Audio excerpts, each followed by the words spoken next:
When consulting lists of the best shmups, Mushihimesama is frequently featured, and with due reason, with detailed hand-drawn graphics, an array of game modes, not to mention the rewarding action. How could it be overlooked? It also represented an attempt by developer Cave to garner a new audience, in a segment that didn't take to the difficulty by attempting something fresh. Having been formed by several members of a dissolved Toaplan, a company renowned for their legacy of shooters, Cave took to their origins for their next effort. Immediate are the fantasy setting and theme of our character Rico flying aboard a rhinoceros beetle, firing off against a legion of other insects, known as Koju, in a vibrant world. What would launch in Japanese arcades in 2004 is now known as Original Mode. Bullets are sparse, aim with speed, but patterns aren't afraid to flourish either. It does give the feeling of playing something from an earlier time, but infused with a modern energy. All Cave's trademarks are here. An agile ship that can focus its fire for more controlled movements, blooming bullet patterns, power-ups for 3 different shot types and 2 option formations, as well as mid and end stage bosses.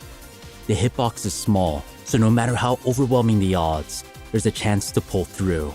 If not by evasion, by bomb. The first 2 stages, like most Cave games, are relatively easy, an intro to warm you up for the difficulty spikes in forthcoming stages. And does it. An insect swarm awaits in stage 3, inundating the screen as you fly down the length of a much bigger one. Here it becomes a cave we know. The shift won't go unnoticed, but it does so in a way where the classic sensibility blends smoothly. The faster bullet speed makes for some tricky prediction that personally keeps me bracing my dodges. When the screen gets too dense, Slowdown extends a hand that, complemented by the music, helps to make the ensuing feel epic. Each stage has its memorable moments, but I'm confident for many the top will come in stage 4. When I get to this area, I bait my breath. It's hard not to emerge unscathed. It embodies one of the addictive qualities of shmups, that regardless of practice, your skill will never stop being tested. Along with the music, mounting the wand of driving through a city on a rainy night, to never stop applying the desire to improve to life. One franchise that always comes to mind when I play is Raiden, not just by the bullet speed, but how it has conditioned me to refuse bombing, also bringing to mind the number of runs it could have saved across games.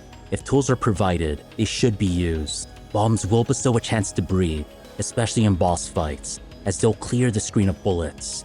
Any in reserve in the event of taking a hit or squandered, as 3 will be replenished in the next life, and there isn't a bonus for holding on to them.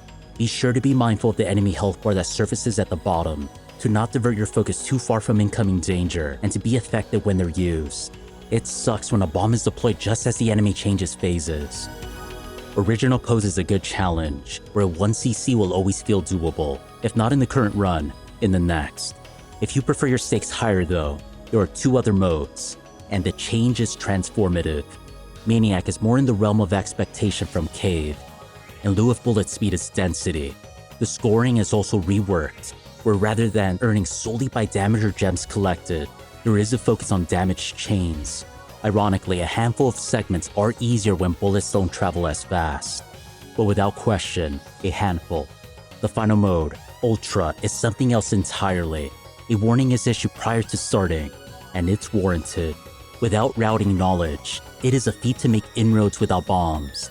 When there are multiple complex patterns converging together, it can be too much to process. I've laughed out loud several times. It is humbling just how far skill can be taken. If it were not for credit feeding, I wouldn't be able to see the next stage, much less the true final boss.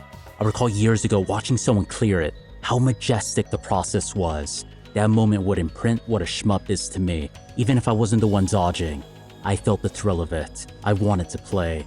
Reading up on the boss fight now, I'm in disbelief to learn that it took almost 2 decades for a player to achieve a no bomb, no miss clear. Ultra is an entirely different beast. If these modes didn't offer considerable value in themselves, there are other game versions to play through. Novice allows you to play through Mushihimesama's 3 game modes, but across the board bullets are slower and less dense. Arrange, introduced in the 2005 PS2 port, is a variant of Maniac mode that starts you at full power and auto-bombs upon being hit, so long as you have to stop. The music is also remixed, with the true final boss making an appearance. It's something being fully powered through those initial stages, when even the bosses are quick to fall. There is one final version that comes included in the Switch release, but for those playing on Steam, sold as DLC, version 1.5. From what I've read, this was a version playable at a cave festival, hosted in an arcade, lines drawing past multiple floors and around the building. It made its console appearance in 2012 for the Xbox 360, featuring a new third soundtrack, added slowdown, as well as remixed patterns and enemy placements for all 3 game modes. If you'd like, you can opt to start any at max power, in turn enforcing auto-bombing and amping enemy fire. Not so much a mode but an option. For each version of Mushihimesama, there is also score attack and training available. The training setting is good, whereas the score attack perplexing. Not only are continues enabled, but you may not notice any difference to suggest you're playing it. It's a port issue, like on the PC side, forcing me to set VSync in my graphics card settings to avoid screen tearing, as there isn't an option that resolves it in-game. The game itself though, timeless.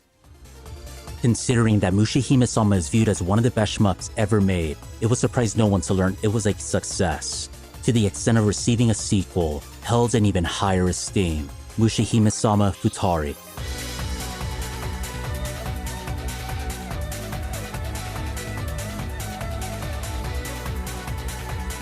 It follows the aftermath of the first game, of Riko having gone on a journey to save her village from a poisonous energy by confronting the Koju god. Wow, is it a sequel? It pushes everything I enjoyed about Mushihimesama to another level. It's the cave game I most want to see ported to modern platforms. Futari is a game I'll cover another time. Mushihimesama is a phenomenal game, excelling in each facet of its design, whose value in content and price makes it an unequivocal must-own. In one game, you can see the sensibilities of both past and present meld together by the very people that shaped the genre. If you've been on the fence, please don't do yourself the disservice of ignoring this one. Again, Mushihimesama is phenomenal. And if you're looking for other great shmups, why not check out my videos on Gunvein or Eschatos? Thanks for watching. Have a good one.